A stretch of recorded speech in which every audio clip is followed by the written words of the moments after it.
Welcome or welcome back. This is your curious European friend, and in this video we're delving into something a little bit different here because we're talking about Canada's possibly most disturbing national park. Now, we've seen a lot of beauty, we've discussed some national parks, so when I came across this video I was very intrigued. I was like, huh? Most disturbing park. I have no clue what this is about, which park it is about. So yeah, let's just go ahead and get into it. There is a place in Canada's Northwest Territories that is as mysterious as it is remote. It's a place that's known for its incredible beauty, while simultaneously having a reputation for something much darker. Some of the names of the areas in the region include Dead Man Valley, Sunblood Mountain, and most infamously, the Valley of the Headless Men. All of these names were supposedly inspired by the events that took place here. This is especially strange when you consider that not a single person lives here, and the only way into the area is by float plane or by boat up a long winding river. It just seems impossible that so many incidents could have occurred in a place where there isn't anyone, and yet they have. These are the strange incidents of the Nahanni National Park and the Valley of the Headless Men. As always, The Valley of the Headless Men. Okay. Viewer discretion is advised.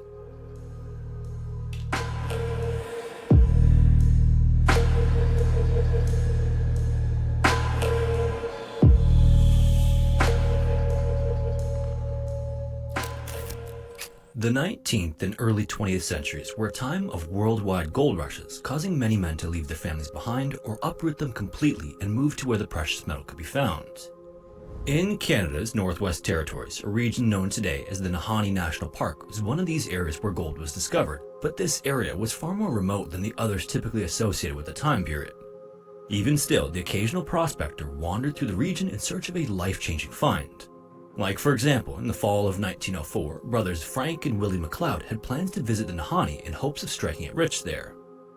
Accounts of where the men left from vary, with some claiming they traveled from as far away as Edmonton, while other sources say they left from as nearby as Fort Sampson. But either way, they traveled by train, then boat, and eventually by foot through valleys and forests and between mountains before they reached what was known as Gold Creek.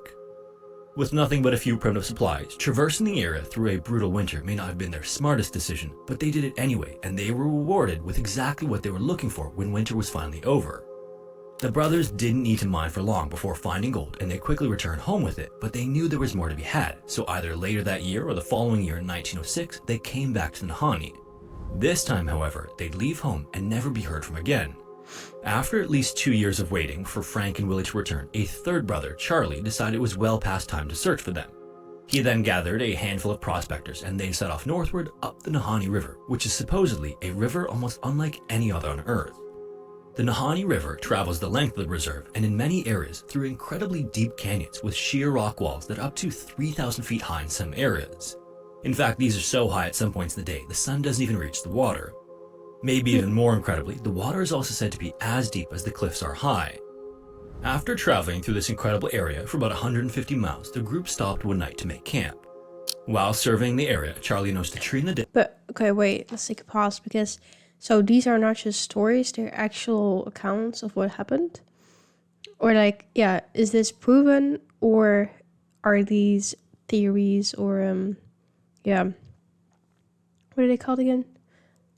Like a conspiracy theory, kind of.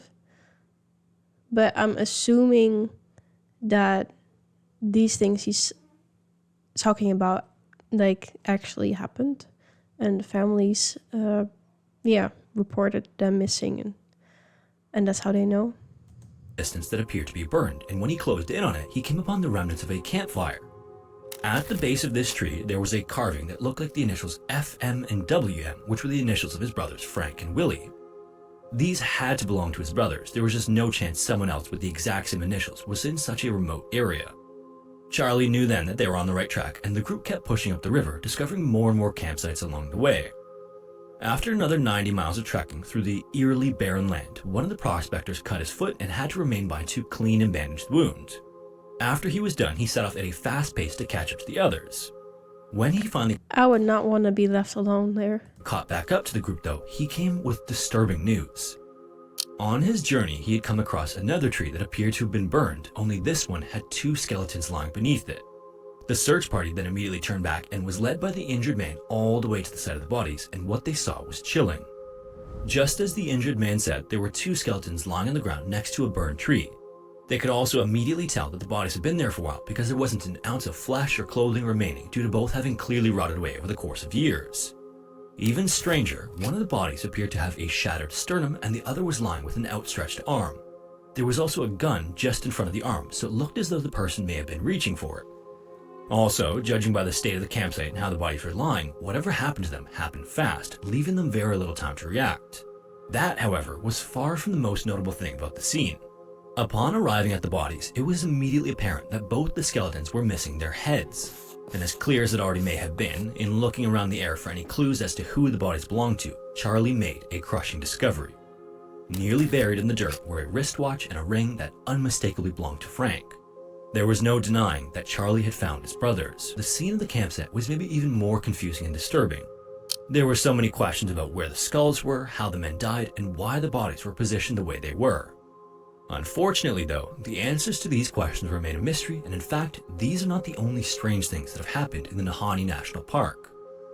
So what is it about the Nahanni National Park that's given it almost a mythical status online in recent years? Well, for starters, it's kind of what the world would look like if people simply didn't exist at all. The area is just so untouched that if you didn't know any better, you might think you were visiting a It looks beautiful though. Like, this is insane. completely different planet.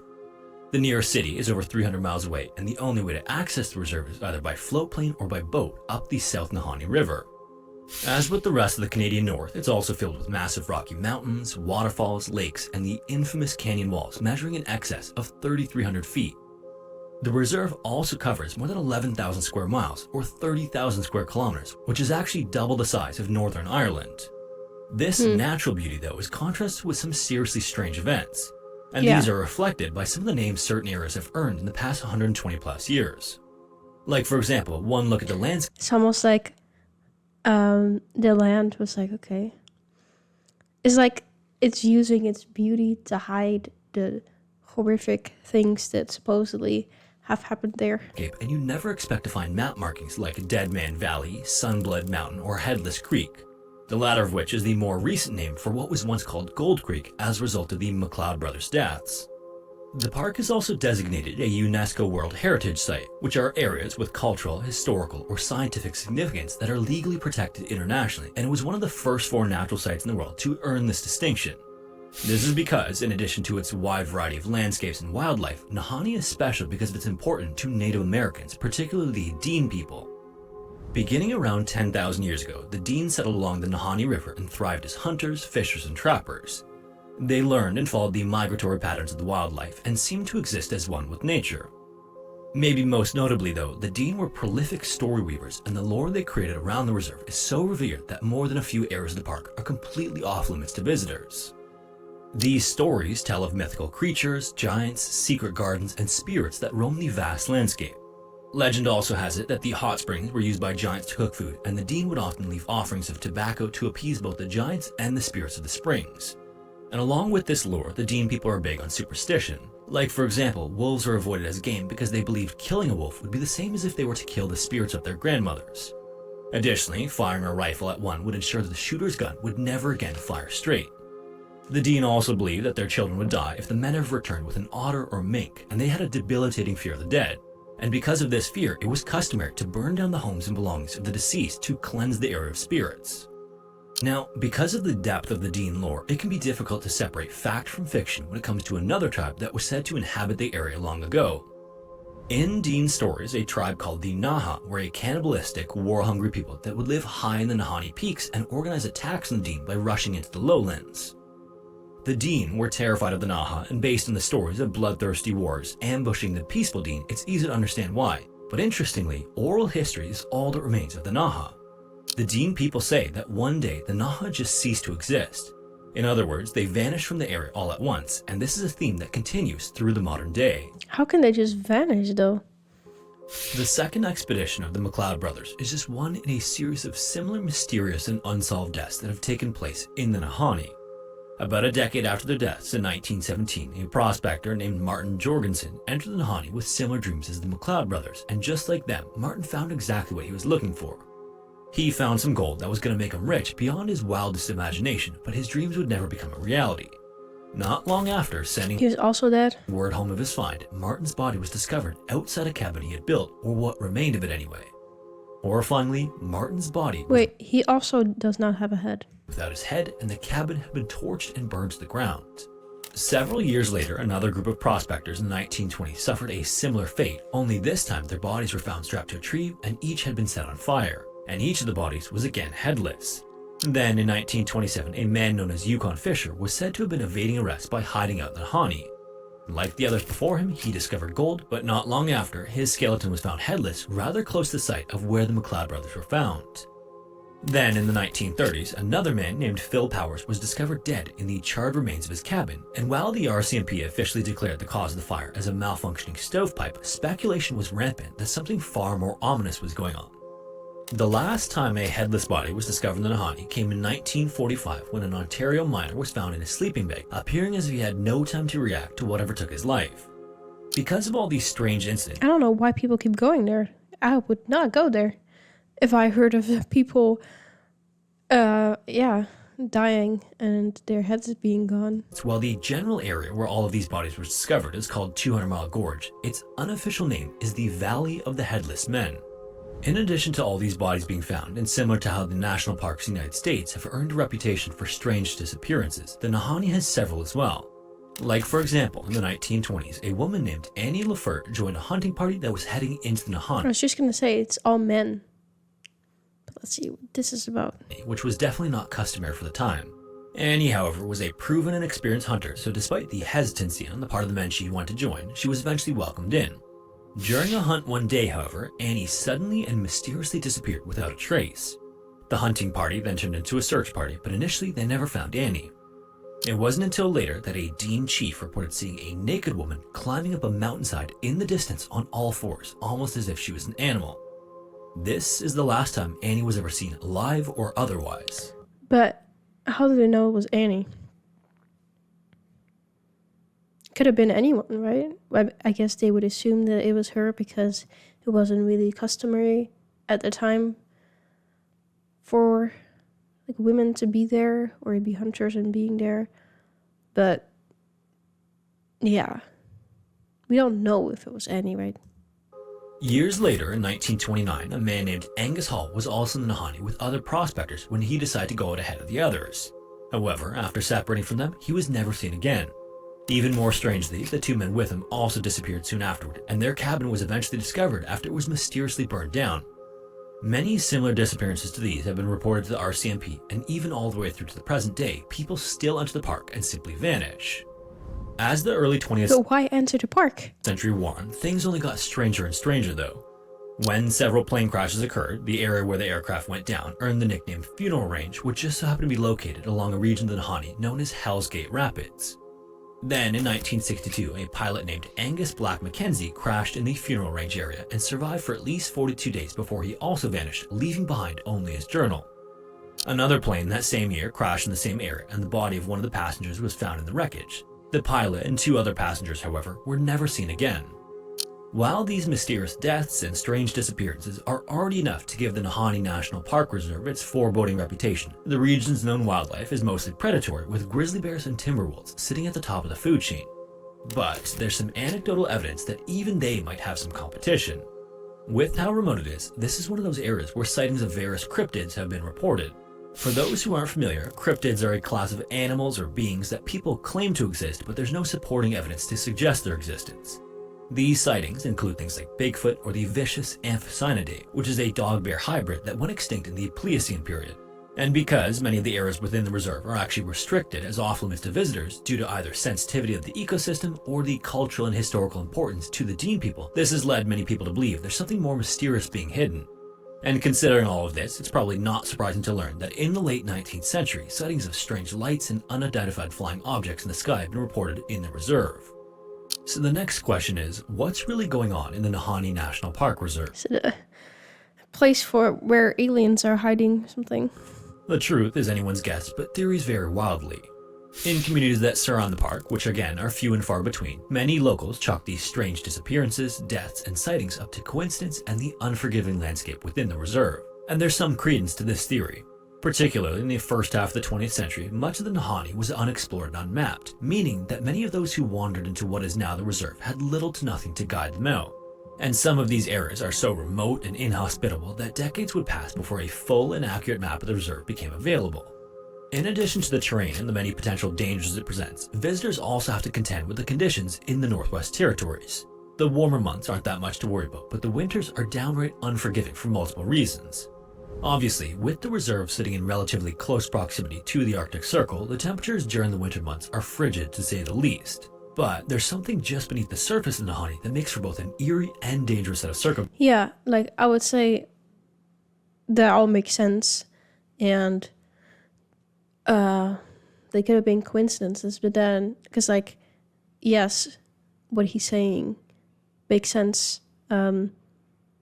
They didn't really know the area. It was a tough area to, be in, to walk in, to live in. But why would they all be headless then? Or a lot of them? That makes no sense.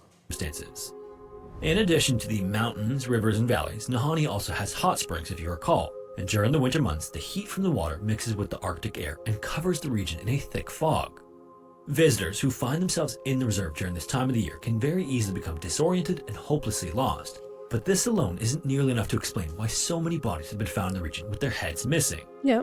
For answers to this, several theories have been presented, two of which have to do with what the headless men were searching for, which was gold. It's been suggested that those who were found dead encountered rival prospectors who were hostile and attacked them, trying to steal their gold, or they were betrayed by those who they thought were friends, hoping to keep all the gold for themselves. Another theory that's But why take their heads still? Like, it will, I guess it will make sense that they might kill them. But, well, makes sense as in, that could be a theory. It doesn't make sense to me, but it's like, why take their heads still? been put forth is that maybe the Dene people were responsible for these deaths. While they were known to be a peaceful tribe that was friendly to outsiders, there was some discontent with the prospectors looking around the area for gold. Because understandably, if word got out that there was gold in the Nahanni, it would bring more and more miners and change the landscape forever. Another theory that's been suggested also involves Native Americans. Yeah, the only thing that made me think like, oh, what if it's the Dene people? Is because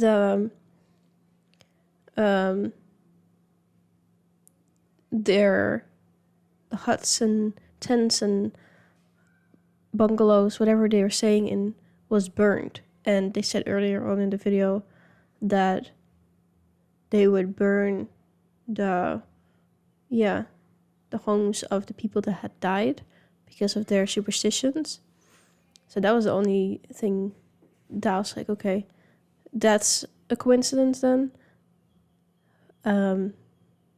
But otherwise, yeah, I don't know. I don't want to blame anyone, but instead of the Dene, it's been suggested that it was instead the Naha. People have suggested that maybe they never disappeared from the area.